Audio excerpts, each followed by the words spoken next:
Hi, welcome to our book channel. Hi, I'm Kimberly. I'm Carly, and we're the Book Twins.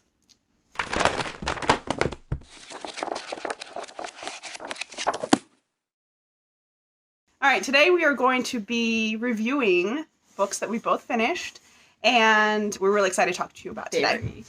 So, the books that we're going to talk about today are Dan Wells' I Am Not a Serial Killer. It's a trilogy, with the first one being I Am Not a Serial Killer, the second one is Mr. Monster, and the third is I Don't Want to Kill You. Yes, and we, at least for me personally, I can't speak for Carly, but I'm sure she'll give you her opinion. I devoured these books. I read each of them in a day, and I could not get enough. To me, it was very refreshing. It's first person narration, right? And the main character is a teenage boy, and it was just very unique, and the author did a fantastic job getting into his character and letting us know what his life and his experiences are like. Absolutely. These books were so amazing to read, and they were so fun, and they're not what you expected. So when I picked it up, I mean, it has a pretty distinctive name, like I Am Not a Serial Killer, and you think at first that it's going to be about someone who is a serial killer, and this kid's not. So he's 15, he's a teenager, and he has anti-personality disorder. So basically he's a sociopath, just you can't diagnose him as a sociopath until they're 18. So and his name is John Wayne Cleaver. And there's some really fun dialogue in the book that we won't give away, about explaining how he got his name, what his name means to me, and how he has basically self-identified based off of his name. Yeah, and he's fascinated with serial killers, and so that's like kind of his whole life, and that's what he talks about with his like one friend, is he talks about serial killers. And so his family owns a mortuary, and so he's grown up around death. He's got a name that's kind of related to a serial killer, and then he himself is a sociopath. So that's kind of everything that he focuses on in his life. And what's one thing that's really fun is there's a lot of teenager dialogue / themes, but also adult dialogue and themes. I'm adult, and so even though I love to read YA, sometimes I get really frustrated when I read YA being like, okay, where's the adult? Where is the mentorship? Where are the actual important concepts and thoughts and actions that are taken by the adults in these situations? But there's a really good balance between he's a teenager, he's a high school student, but he has a lot of role models who are adults, and so they actually mesh very well. It's one of those things where it's not he's just on his own doing everything. It is written in first person, so it's you're inside his head. Like, you see his thought processes, his emotions, and how he's dealing with his friends and these all these relationships in his life that he doesn't quite know how to handle, just because he is a sociopath. He doesn't quite relate well to others or connect well to others. Exactly. And he has these rules that he follows, which makes the book really fun, because he doesn't want to be a serial killer, and so he has rules that when he feels a certain way about someone, or if he's getting too obsessed, he either has to ignore them or he has to compliment them. And his compliments are always kind of creepy, because he doesn't know how to... He doesn't feel emotion like the rest of us do. So, but he's trying his best. And one thing that we wanted to say, this is no spoilers, so don't worry about that, but it is considered a low fantasy. So as you read, which I really hope you do, look for why it is considered low fantasy. Yeah. If you don't understand what low fantasy versus high fantasy is, check out one of our other videos. Yeah. And it'll take you a while to get it, because when I first started reading it, I thought it was going to be just like a mystery type of book, and then there's very surprising twists to it. That's one thing about the author, Dan Wells, is he leads you down one path, and you think you know where the book is going and how it's going to end, and then all of a sudden it takes a sharp turn, and you're just like, oh, okay, this was what I thought. Yes, and that's kind of one critique that I have seen, and I do agree with, is there is a surprise ending that does seem to come out of left field.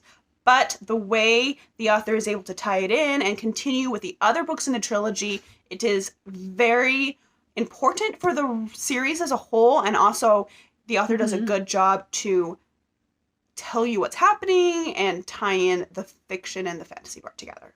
Yeah. So it can definitely be like a con if you like to know where you're going in a story. But I really like it when a story takes me by surprise. Sometimes, you know, you can read so many books in a certain genre and you just feel like that the story's going to be predictable. And so I think it's really fun when a book completely takes you by surprise. Right. Which is, this series is one of them. Yes.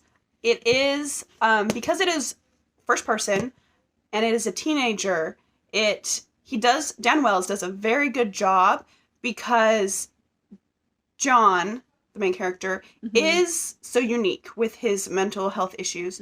And so the way he comes across a problem, the way he deals with problems, the way he thinks about other people is so starkly unique to most of us, including me. And so it was very refreshing to be able to see how thoroughly the author was able to take his character and develop his character and his thoughts and who he was. And it was very fascinating and enjoyable. Probably one of the main reasons why I read the whole entire series so fast is because I just couldn't get enough. All right. So the next part, as we go, is going to be our ratings and how we rate them out of 100. So the first one. It is called I Am Not a Serial Killer, if you didn't get that title already. So it is very good. It catches your attention, and it keeps you turning the pages. They're pretty fast-paced books, and they're not very long either, so it keeps you hooked. Yes, they are clean. Besides the serial killer gore in it, they are relatively clean, which is very nice as well for YA. So overall, we went on for our rating. We're doing out of 100, a scale of out of 100. And so for I Am Not a Serial Killer, we gave it about an 88, which is like a high B. Yeah, right? Basically like a high B in like a grading system because it was really good. Yes. And the next one is called Mr. Monster, which, in my opinion, and Carly agrees with me, is actually better than the first. It was. Because you kind of, you at this point, you've gotten who John Wayne Cleaver is. You know who he is, and it stays true. He stays true to who he is. He doesn't change just because he's went through the whole ordeal with the first book. He's still a sociopath. But the author adds more and more complexities to the book, which makes it more entertainable, and it keeps you guessing even more, and you're not quite sure where it's going. And there's a lot of character growth. Yes. With John. And so it was actually a better book, I think, than the first one. Overall, yes. So we decided to give this one a 92 out of 100. So, which is an A. Very good. Very, very good. Next one. The third one is I Do Not Want to Kill You. Right. And also better than the first, but not quite as good as the second. And so this is that one where, so it's the last one in this trilogy. I don't know if we said this earlier, but there's two trilogy. The first trilogy does take place in the span of like a year, and they are one right after another, and then at the end of I Don't Want to Kill You, which is the third book of the trilogy, something big happens. And something changes for him. And it changes, which then sets the stage for Trilogy 2. Yes.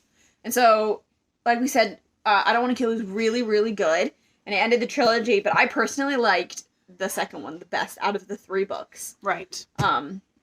So for I Don't Want to Kill You, we gave it a 90 out of 100. And as Carly and I were discussing what we thought the books were ranked compared to each other, we actually agreed. Yeah, so that's why we kind of agreed with the rankings that we're going to give these three different books in future videos. We might have different rankings. We'll have different opinions and different rankings, but for these ones, we both really enjoyed them, and we had the same kind of thoughts on where we should rank them. And when we were deciding on how to do our rankings, we also decided to give some fun emojis added. And the emojis have to do with what is actually going on in the books. It's vague enough. Vague enough to be to not give any spoilers, but specific enough also to just be like, this is the kind of book it is. Right. Is it happy? Is it sad? Is it a tech book? Is it exactly? And you a gory book, or is it something? And let us know in the comments if you think our emojis were a good pick or a bad pick. We would love to hear your thoughts. So, thanks for watching. We appreciate it. If you have any comments, questions, or concerns, please comment below. Please any recommendations for us. We would love to know. We are always up for recommendations, and we will be honest of what we think about the books. So awesome. And check out our TikTok as well.